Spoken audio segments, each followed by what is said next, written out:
Hallo, heute soll es um die Frage gehen, was ist die Erbsünde? Und ich finde, das ist ein ganz schön schweres Thema und ich möchte das Video ein bisschen strukturieren. Ich habe mir natürlich überlegt, wie und denke, ich fange mal damit an, dass ich sage, was ist die Erbsünde im christlichen Kontext? Inwiefern unterscheidet sich das Paradies von der Menschenwelt? Warum macht die Erbsünde für manchen keinen Sinn? Inwiefern macht die Erbsünde im spiritualistischen Kontext Sinn? Und schließlich und endlich, was ist die Gleichheit von Religion und Spiritualismus? Die Erbsünde ist in der Bibel so beschrieben, dass Adam und Eva vom Baum der Erkenntnis aßen und Gott hat das erzürnt und er hat sie aus dem Paradies vertrieben. Adam und Eva haben also etwas zu sich genommen, eine Wahrheit, eine Erkenntnis, und sie waren fürderhin nicht weiter unschuldig und konnten also nicht im Paradies bleiben.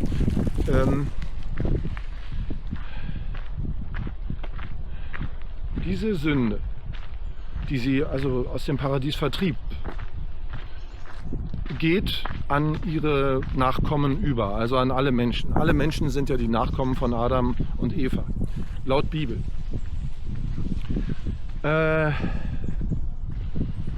die Christen ist diese Geschichte ein ziemlich wichtiger Teil der Liturgie, also der Feiern und der religiösen Gebräuche. Denn mit der Taufe wird die Erbsünde abgewaschen. Aber die Erbsünde macht aus der Sicht mancher oder vieler Leute wenig Sinn. Denn sie sagen sich, also der Normalmensch hat doch gar nichts gemacht. Warum ist der jetzt sündig? Bloß weil er ein Abkomme von Adam und Eva ist. Worin besteht jetzt tatsächlich die Sünde? Und zu diesem, also um dem ein bisschen näher zu kommen, muss man, glaube ich, die Frage sich stellen, was ist denn der Unterschied zwischen dem Paradies der Bibel und der Menschenwelt, wie sie aus dieser Grunderkenntnis von Adam und Eva dann resultiert und die sich dann immer weiterentwickelt hat.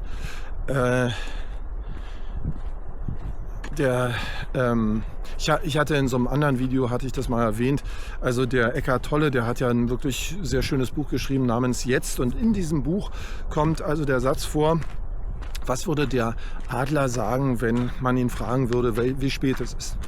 Und der Adler würde sagen, jetzt. Es ist immer jetzt. Das bedeutet, dem Adler fehlt diese Vorstellung von Zeit, vielleicht auch Raum, sondern er begreift seine Welt sehr, sehr unmittelbar, ohne dieses Gedankengebäude, dieses riesige Gedankengebäude, was die Menschen um und über sich errichtet haben. Und das ist der paradiesische Zustand, von dem in der Bibel die Rede ist. Zum Beispiel ist ja in der Bibel auch die Rede davon, dass selig sind die, wie heißt das? Also diejenigen, die keine zu große Weisheit haben oder zu großes Wissen haben. Selig sind die, mir fällt es jetzt gerade nicht ein, aber ihr wisst vielleicht, wovon ich spreche. Es ist der Gedanke, dass in Gottes Natur alles seinen Platz hat, auch ohne dass irgendjemand eingreift, und der Adler findet seine Nahrung, er braucht keine Uhr, er lebt im Paradies.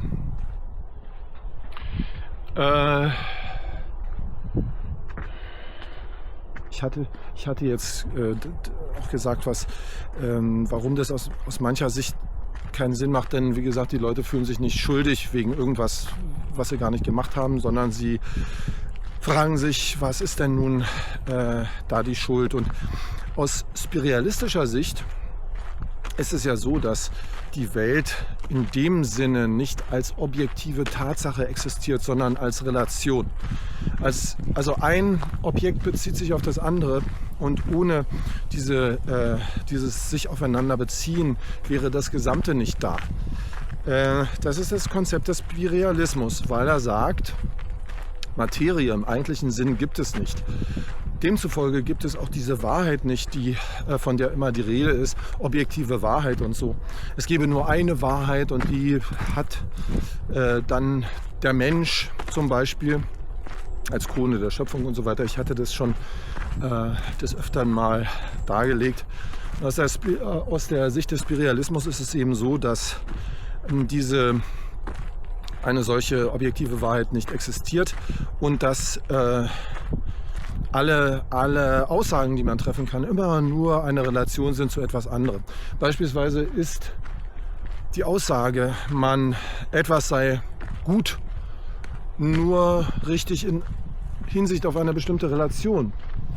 Und würde man dieselbe Sache, diese Aussage, etwas ist gut, aus einer anderen Sicht betrachten, wäre es böse.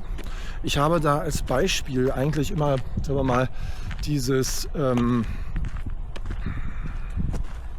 also zum Beispiel diesen christlichen Brauch, dass man sich an Weihnachten einen schönen Weihnachtsbraten gönnt. Ist das christlich? Ich weiß es gar nicht. Jedenfalls dieser Brauch. Es ist natürlich etwas sehr Schönes und sehr Gutes. Aus der Sicht des Federviehs, was dafür herhalten muss, ist es natürlich nichts Gutes. Aber nehmen wir auch was anderes. Also man könnte so viele Beispiele finden. Zum Beispiel der Gedanke des Sozialismus. Alles soll gleich sein und zu diesem Zweck vergemeinschaftet werden. Und das führt immer und immer wieder zu den größten menschlichen Katastrophen.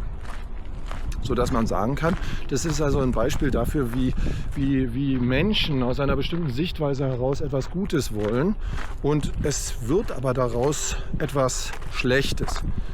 Und in einem nicht begrenzbaren Universum von Begriffen kann man sich vorstellen, dass jeder Gedanke, den man hat, auf eine nicht eingrenzbare Anzahl von Relationen trifft, in der dasselbe Ding genau das Gegenteil bedeutet. Und das ist aus meiner Sicht die Erbsünde, dass also Adam und Eva diese Grunderkenntnis gewonnen haben, diesen allerersten Fakt, diese allererste Wahrheit, die Erkenntnis, und von dort aus weitergegangen sind und haben ein riesiges Gebäude des Materialismus um sich errichtet, in dem die Dinge für sich existieren und nicht in dieser Relation, so wie es aus meiner Sicht richtig ist. Ach so, und dann wollte ich noch sagen, warum ist denn jetzt der Spiritualismus und das Christentum oder jede Religion ähnlich? Und das will ich wie folgt begründen. Soweit ich gehört habe, sind die Religionen, also insbesondere die großen Religionen, Christentum, Judentum, Islam, aus altem überlieferten Wissen entstanden, das aus Fernost kommt und das heute dort immer noch vorhanden ist in Form von Hinduismus und Buddhismus. Und es dreht sich im Wesentlichen um die Aussage, dass der Geist Macht hat. Also der ganze Glaube dreht sich ja immer darum, dass man den Glauben erlangen möchte, den Glauben an Gott erlangen möchte, an Jesus erlangen möchte und dass dieser Glaube wirkt. Und